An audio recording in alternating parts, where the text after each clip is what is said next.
Way back when, in the long, long ago, I remember making a video about how this country was infested with deep state roaches.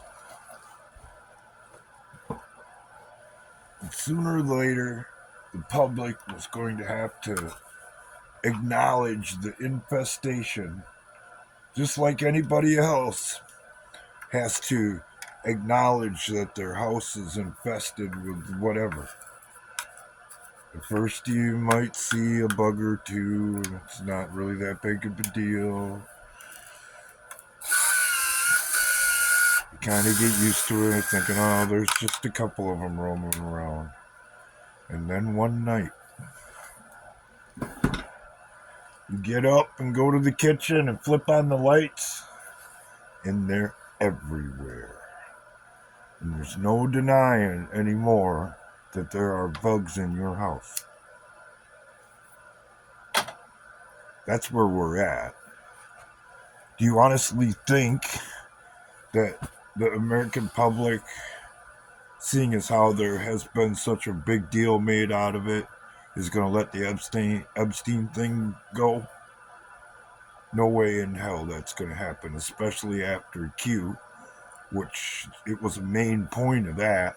Like I said back then, that was Deep State for Dummies. That was Introduction to the Deep State 101.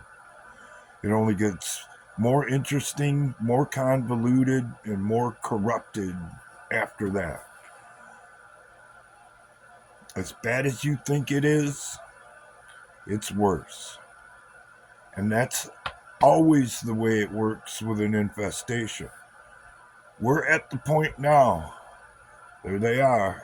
They're crawling all over the damn place, and they're into everything. Now, what are we going to do about it? We're going to just pretend it isn't happening? Because when you go back to bed that night after you see them, you realize, well, they've been here there the whole time. I don't think they're crawling on me while I sleep or what have you. And you might decide you want to live with the roaches instead of going through the time, expense, and hassle of dealing with an exterminator, depending on what the infestation is. That's where we're at right now. So, you with the roaches, or are you down for fumigating the house and getting on with life without that? I don't like coming on here recalling the past and saying, there, I said that before. But damn it, I said that before a long time ago. I still think that this could have been over in 2020 had Trump nutted up and stayed on the battlefield and went after him for cheating in the election. It would have come out. Obviously, they're not very good at keeping secrets. I mean, come on, he basically let him off the hook.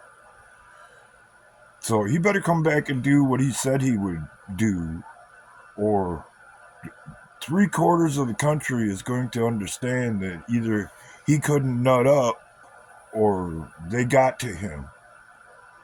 Because we all have our eyes open. We understand what's going on here. Most people understand there's a turf war going on in this country between their version of communism and our version of what we believe this country is. Where do you stand on that line? That's where we're at. And there ain't no fence straddling on this one. You're on one side or the other. So, good luck out there. Good luck. Have fun. Don't die.